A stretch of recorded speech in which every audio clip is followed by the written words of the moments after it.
Hi guys, Dr. Heather Brown here, psychotherapist in Orange County, and today I want to save you a bunch of time, hopefully some money. You're wanting to see a therapist.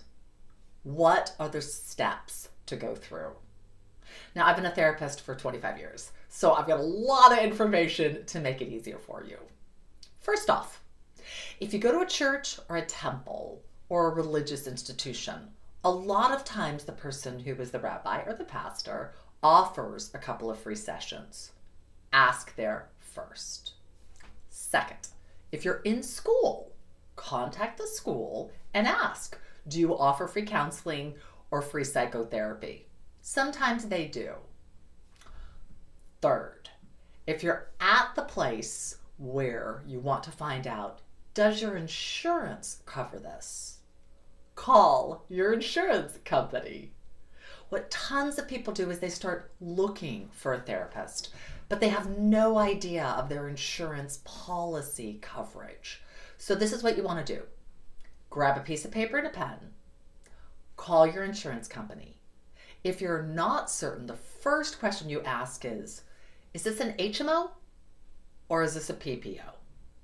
There's two different types of policies, and it's very important that you know which one you have. If you have an HMO, that means you must stay within your medical group for any coverage to happen most times. So you're going to call your insurance company, let's say it's Kaiser or Cigna, and there's an HMO. You're going to ask, what are the mental health benefits that I have, and what are the steps that I need to take to see the person who's on my panel. Sometimes they're going to require for you to see your medical doctor to get a utilization review to send you in. Sometimes they'll just set it up over the phone. But that's how you handle it with an HMO. You can't go see anybody that you want and have reimbursement. So you wanted to save yourself a bunch of time and find out who you can see. Sometimes there'll be more than one person that you have the option of seeing.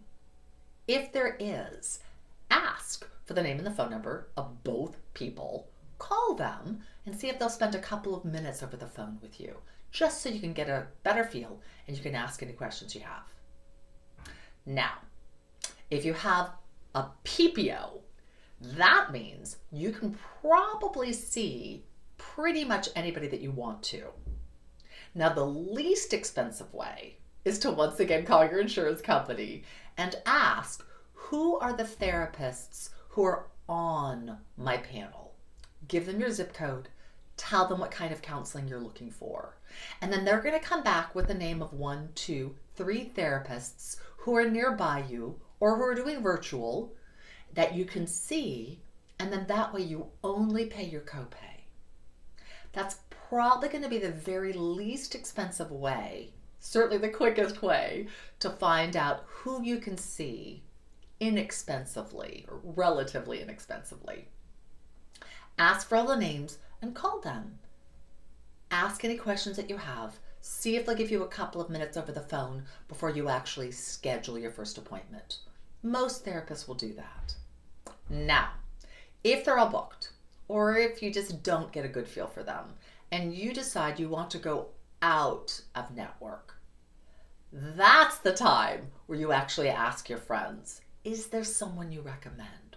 Or Google and see who comes up in Google search. Or go online and look for Yelp reviews and see who pops up in your area. Or start to scroll through with the psychology sites like Psychology Today or Network Therapy or Good Therapy.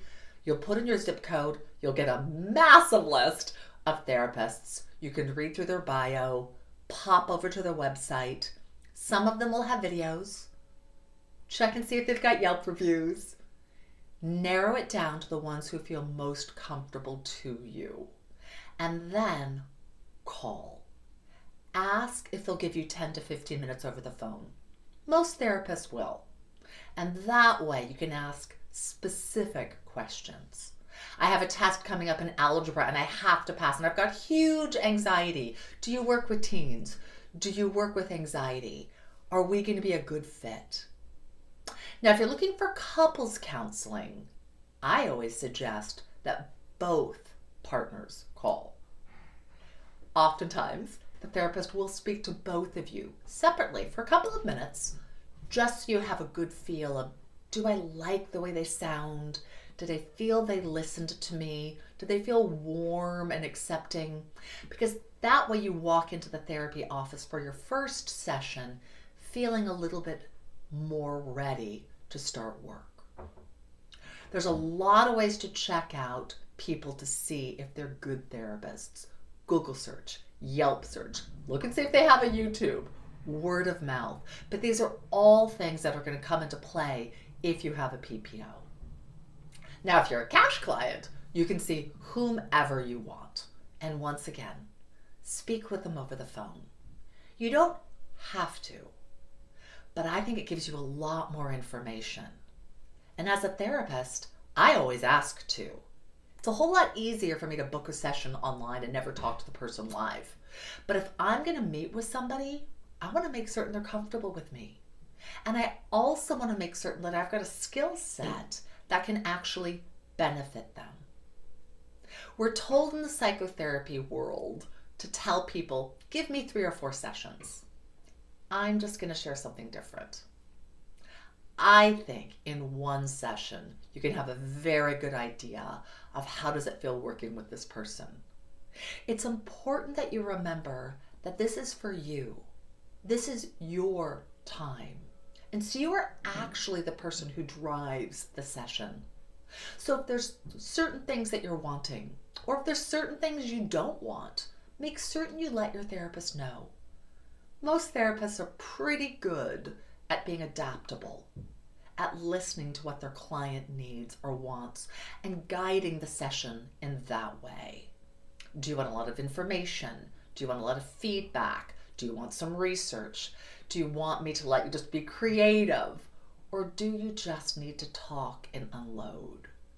It's important that you are asking your therapist for what you need. And if you don't like what you're receiving, let them know. Kindly, like, you're talking quite a bit. Could you just let me share with you what I'm feeling? Because that way, at the end of your hour, you want to make certain you've gotten a benefit out of that time. It's kind of a big puzzle going through the insurance field and finding a therapist. So I hope these steps have made it a little bit easier for you. If you have any questions, feel free to put a comment down below. Hit a like, subscribe, feel free to send it out to others. There's a lot of important information in finding a therapist who's really a good fit for you. And not every therapist is going to be. So give yourself the time to find someone that you really want to work with. Blessings. Hope this was helpful. Take care.